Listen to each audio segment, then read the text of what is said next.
말씀 보겠습니다. 6월 5일입니다. 민수기 33장 38절에서 56절입니다. 어제 우리가 이야기 나눈 대로 진정한 인생의 삶의 여정의 출발은 하나님의 구속에서부터 출발된다. 그러니까 정말 인생을 제대로 이제 시작한다 라고 느낄 때는 주님을 영접할 때인 것 같아요. 각자의 출애굽이죠. 그러니까 민족적인 출애굽도 있지만 각자의 출애굽을 경험한 이후에 시작된 새로운 인생. 그렇지만 우리가 그렇다고 해서 광야를 면제받는 건 아니죠. 그 광야 가운데 하나님께서 허락하신 양육과 훈련의 기간들, 그리고 이 땅에서 약속의 땅을 살아가지만 그 땅조차도 우리의 인생의 진정한 종착지는 아님을 늘 깨달아야 우리가 이 땅에 매이지 않을 수가 있습니다. 비즈니스에 매이지 않을 수 있고, 직장에 매이지 않을 수 있고, 또 이 땅을 살아가는 성공에 매이지 않을 수 있습니다. 아이들 양육할 때도 엄청 잡죠.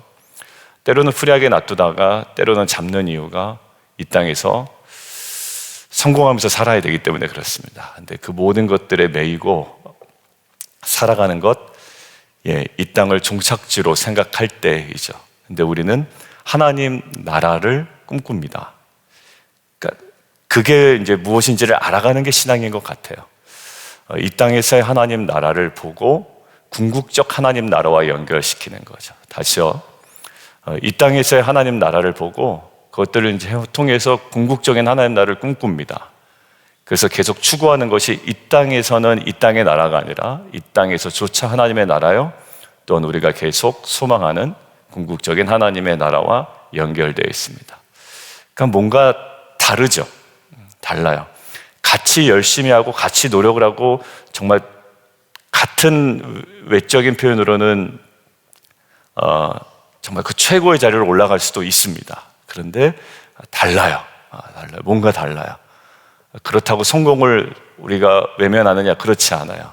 그렇지만 분명히 같습니다. 저는 아이들의 눈빛이 달라지기를 원합니다. 우리 교회 아이들, 자녀들, 특별히 이 땅을 살아가는데 그냥 맹목적인 성공이 아니라 하나님 나라를 지속적으로 말씀 안에 꿈꾸고 기도 가운데 소망하고 공동체 안에 함께 이루어나가는 우리들의 자녀가 되었으면 좋겠습니다.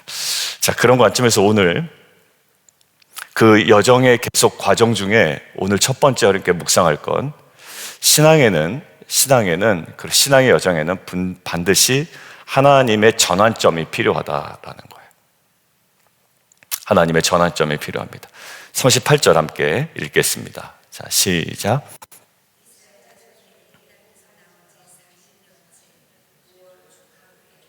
제사장 아론이 여호와의 명령으로 호르산에 올라가 거기서 죽었으니, 죽습니다. 아론이 죽어요. 아론은 광야 시대를 대표하는 대제사장입니다. 단순한 한 인물이 아니에요. 그의 죽음은 단순히 한 인물의 장례 사건이 아니라 그의 죽음에도 불구하고 하나님께서 새 시대를 여시는 신앙의 전환점이었다라는 거예요. 이스라엘 백성은 아론과 함께한 그 수십 년의 세월을 이제 마무리해야 됩니다. 그리고 새로운 제사장 누구요?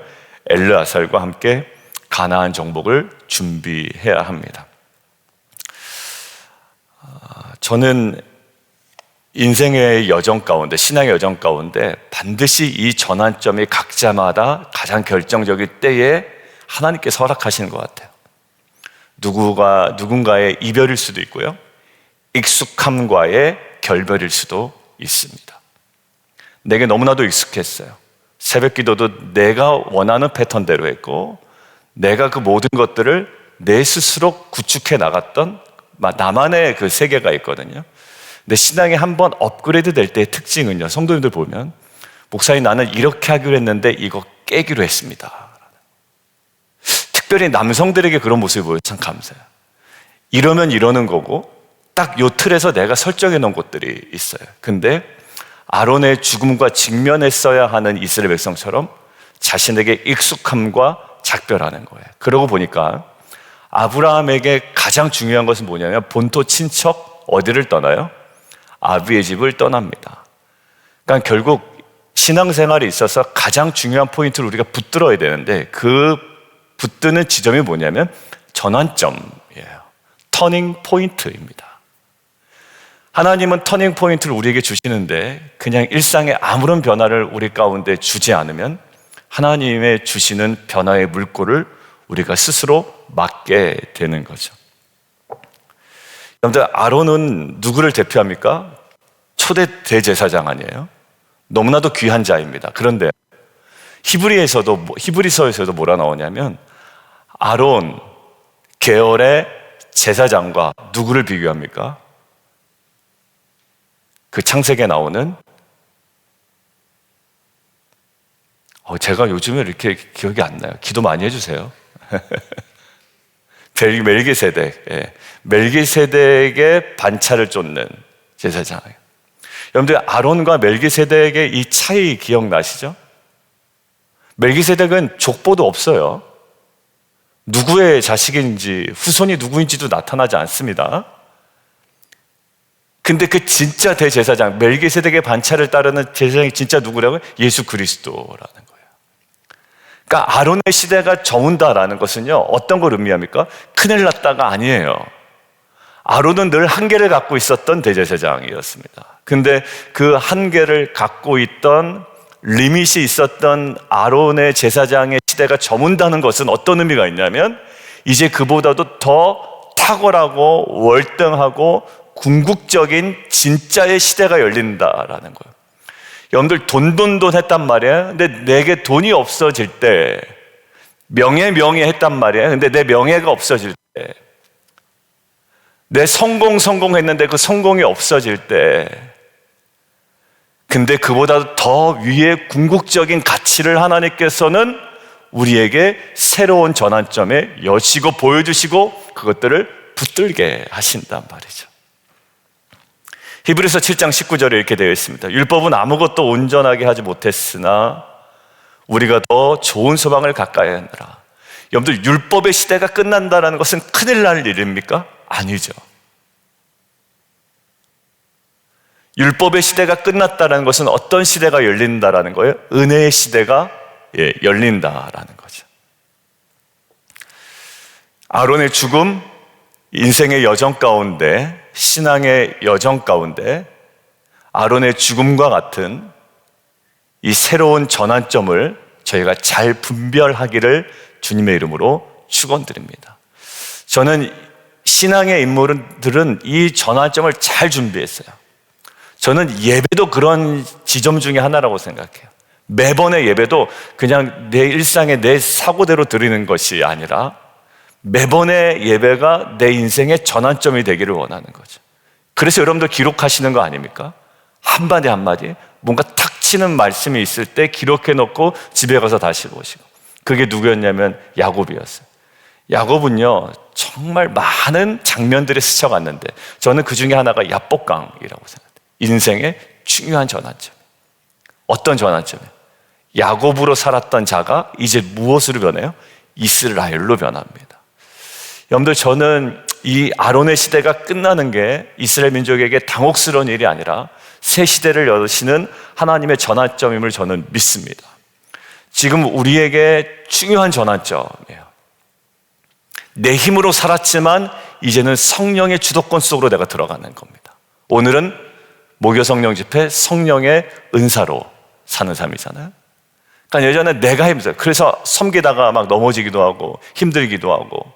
그렇지만 이제 그 모든 내가 주도해왔던 주도권을 내려놓고 하나님께서 이끄시는 새로운 은혜의 주도권 속으로 우리의 삶이 온전히 나아가는. 대입해 보면 단기 선교도 마찬가지, 여름 캠프도 마찬가지, 리트릿도 마찬가지입니다. 어떤 부분에서의 결핍이 있어요? 강사 부분에서의 결핍. 그런데 그것들을 어떻게 새로운 전환점으로 묵상해라. 저는 이 마음을 주셨어요. 그렇구나. 지금 슬로보아스의 딸들의 그 당당함, 그리고 새로운 세대를 세우는 것, 이건 새로운 전환점인데, 그 전환점 속에서의 유스 리트릿에 우리가 여러 명의 강사를 섭외하려고 했지만 그것들이 잘 연결이 안 되고, 이런 어떤 우리가 마지막 결론을 내렸는데, 새로운 전환점이구나. 그리고 겨울에 우리가 예정된 그 새로운 학생들에 대한, 자녀들에 대한 도전, 이 부분을 우리가 생각합니다. 여러분들, 전환점이라는 키워드를 가지고 아론의 죽음에 대해서 새로운 시각이 열리는, 각자의 당혹스러운 장면에 있어서 여러분들의 그 새로운 하나님의 전환점을 발견해 나가고 붙드는 저와 여러분 되기를 주님의 이름으로 축원합니다. 두 번째는요, 신앙생활은 어떤 생활일까라는 거. 신앙의 여정은, 어제 묵상하다가 라임이 딱 떠오르더라고요. 이럴 때는 이제 설교자 입장에서 굉장히 좋아요. 왜냐하면 성도들에게 딱 각인을 시킬 수가 있거든요. 어떤 묵상이 됐냐면, 신앙의 여정, 신앙생활은 정착이 아니라 거룩을 위한 정복이라는 거예요. 우리는 신앙생활 할 때 어디 빨리 가서 좀 그냥 이제 다 끝내고 쉬고 싶다, 그러니까 육체적인 쉼을 이야기하는 건 아닙니다. 우린 쉬어야 돼요. 주무셔야 되고, 안식해야 됩니다. 그런데 신앙의 핵심은 무엇인가를 이뤄낸 다음에 이제 다 끝났다라는 정착이 아니라, 이 땅에서는 그래요. 이 땅에서는 정착이 아니라 정복이라는 거예요. 자, 그게 어디 있냐면 52절에 있습니다. 그 땅에 들어가서, 우리 동요 있죠.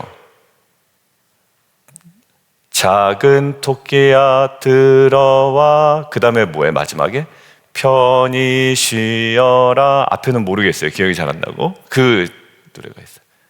얼마나 평화로운 결말이에요. 그냥 다 모든 것들을 끝내고 약속의 땅에 들어가 편히 쉬는 장면이에요. 근데 그렇지 않습니다. 심지어 여호수아 정복전쟁을 다 끝낸 이후에도 그렇지 않아요. 여전히 잔당들이 계속 나타나는 게 사사기고, 거기에 넘어지는 것들이 이스라엘 역사거든요. 자, 보세요. 그 땅의 원주민들을 어떻게 하라고요? 더불어 같이 사는 것이 아니라 다 몰아내라 라는 거예요. 그 새긴 석상, 부어 만든 우상 어떻게 하라? 다 깨뜨려라. 여러분들, 신앙은 이 정도면 됐다라는 지점은 없어요. 보면 계속 내 안에 우상들이 나타나요. 피스메이커 할 때도 결국 첫 번째 글로리파이 갓, 하나님을 영화롭게 하라라는 첫 번째 G1에서 G2로 넘어갈 때 제일 먼저 발견하는 게 내 안에 있는 우상들을 발견하는 거예요. 그게 내 눈에 있는 들보를 빼는 작업이에요. 이것들이 해결되지 않으면 이 피스메이커 사역은 굉장히 공격적이 됩니다. 쟤는 저 태도가 안 됐고, 저 인격적 요소가 불안하고, 이거 실질적인 문제 접근도 못했고, 이렇게 되거든요. 여기 보세요. 내면에 계속 뭐가 있어요? 우상들이 있고 석상들이 있어요. 산당들은 어떻게 하래요? 다 헐래요. 그 땅을 어떻게 점령하여 거기에 거주하라. 내가 그 땅을 너희의 소유로 너희에게 주었다. 그러니까 소유로 주었기 때문에 정착이 목적이 아니라 지금 뭐죠? 거룩을 위한 정복이 목적이라는 거예요. 여러분들 일터에서 어떻습니까? 사업이 잘 되고, 직장에서의 어떤 그 기반이 탄탄해지고, 또 프로모션도 잘 되고, 새로운 직장으로 이직도 잘 되고, 거기서 정착이 목적이 아니라 뭐예요? 정복이에요. 그것이 어디서부터 나오는지 아세요? 창세기부터 나옵니다. 하나님께서 뭐라고 그러시나요? 이 에덴을 주시고 이 땅을 뭐하라? 그냥 거기서 편히 쉬어라가 아니에요. 작은 토끼야 들어와 편히 쉬어라가 아니라 이 땅을 뭐하라? 다스려라라고 하죠. 다스려라. 그때부터 우리에게 주신 사명은 이 땅을 다스리는, 통치하는 하나님의 의도와 가운데 이 거룩하게 이것들을 만물을 조성하는 것이 우리의 목적이었습니다. 이것들을 더 구체적인 사안으로 가볼까요? 그냥 자녀가 성장하는 것이 중요하지 않아요. 자녀를 정복하다라는 말은 이상하지만 자녀를 양육해야 합니다. 부모는 양육하는 자지 그냥 크는 거 멍하니 바라보고 있는 자가 아니에요. 언젠간 되겠지. 자꾸 이렇게 노래가 생각나죠. 언젠간 되겠지, 뭐 이런 것들 있잖아요. 언젠간 되진 않아요. 부모에게는 양육의 책임이 있어요. 단순히 그냥 정착하고 아이들과 그냥 재미난 얘기를 하는 그냥 화목한 우리의 가정의 모습이 아니라 때로는 양육하고 훈계하고 다스려 나가는 거예요. 여러분들 그 창세기에서 에덴을 다스리라고 할 때 특징이 뭐냐면 그들이 죄를 짓기 이전에도 주신 사명이 다스리는 사명이었어요. 죄를 지었기 때문에 땅을 갈고 노동을 하는 것이 아니라 그들이 뱀의 꿰매 빠지기 전부터 주신 게 땅을 다스리는 거예요. 여러분들 결국 가나안은 정착의 땅이 아니라 엄밀히 얘기하면 거룩한 전쟁터입니다. 여러분들 이거 보면 진멸하라고 얘기하는 것 같지만 사실 군사적인 전략이 아니라 타협 없이 죄를 정복해야 함을 가리키는 영적인 명령임을 알 수가 있습니다.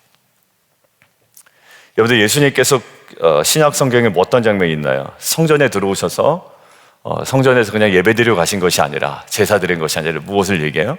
성전에 거룩하지 못함을 뒤집어 엎으시죠. 우리의 삶은 그동안에 우리가 신앙생활 잘 해온 것들에 대한 스스로의 만족으로 그냥 화평한 상태를 누리는 것 굉장히 좋죠. 그러나 계속적인 우리 안에 쓴뿌리들과 또 죄의 속성들과 옛 자아들과의 거룩한 전쟁을 성령과 함께 진리를 통하여 지속적으로 해나가는 것이 이 시대의 영적 싸움, 전쟁을 감당하는 저와 여러분의 모습인 줄 믿습니다. 그래서 로마서 8장 13절에 이렇게 나와 있습니다. 영으로서 몸의 행실을 죽이면 살리니. 결국 성령은 오늘도 우리 안에 있는 탐심을, 그리고 음란을, 그리고 게으름과 자아라는 우상을 계속적으로 제거하기를 원합니다. 그 싸움이 우리 가운데 없으면 우리는 기업을 얻고도 또 모든 것들을 누리고도 새로운 변화의 시대를 맞이하고도 정말 훅 다운될 수가 있습니다. 왜냐하면 진정한 기쁨은 외적 상태에 있지 않기 때문에. 정말 많은 변화가 있었고 많은 것들을 누리고 있는데도 우리의 신앙이 점점점 사그러들어가는 것. 왜 그럴까요? 그 전쟁에 계속 실패하기 때문입니다. 여러분들 죄와 뭔가 이렇게 얽혀있고 내 안에 이것들이 해결되지 않으면 여러분들 이게 쉽지가 않아요. 그러나 외적인 상황이 내게 조금 불편하더라도 내가 주님과의 교제에 있고 거룩한 이 정복의 싸움을 우리가 한 걸음 한 걸음 해나간다면 그 내면에 주님께서 주시는 이 복음 안에서의 이 기쁨이 우리 안에 회복될 줄 믿습니다. 여러분들 우리 실패한 게 바로 그거였거든요. 막 제사를 드리고 엄청나게 난리가 나잖아요. 그런데 결국 이야기를 듣는 것은 순종이 제사보다 낫고 듣는 것이 순양의 기름보다 낫다라고 하죠. 뭐 제사 열심히 드려서 될 문제는 아니라는 거예요. 그러니까 거룩은 절반의 순종으로 지켜지지 않습니다. 타협은 격한 파멸이에요. 사울이 무너진 건 어중간한 스탠스에서 무너졌어요. 막 괜히 남겨놨다가 또 제사는 또 막 드리다가 말이죠. 오늘도 우리 마음에 남겨둔 우상들이 혹 있을 수 있습니다. 죄와 함께 살면 결국 그것이 우리를 지배하게 됩니다. 신앙은 매일의 싸움이고 거룩은 정복으로만 이루어지는 줄 믿습니다. 우리 함께 좀 기도하도록 하겠습니다. 어제부터 우리가 신앙의 여정의 3가지, 또 오늘 2가지 함께 했습니다. 신앙의 여정의 출발은 뭐예요? 하나님의 구속에서 출발합니다. 2번째, 우리의 그 이후의 삶은 때로는 광야이지만 거기서 하나님 우리를 훈련하시고 또 양육해 나가십니다. 그리고 3번째, 그 모든 장면들은 기착지입니다. 종착지인 것 마냥 거기에 그냥 딱 누워있으면 안 됩니다. 우리는 계속 하나님 나라를 꿈꾸고 더 나은 본향을 향해 걸어가는 존재라는 거예요. 떠나야 되는 존재죠. 그리고 오늘 이어지는 4번째, 새로운 전환점을 우리에게 주십니다. 아론의 죽음이에요. 아론의 죽음은 슬퍼할 일이기도 하지만 새로운 시대를 여는 하나님의 새로운 시대의 출발, 은혜의 시대의 시작입니다.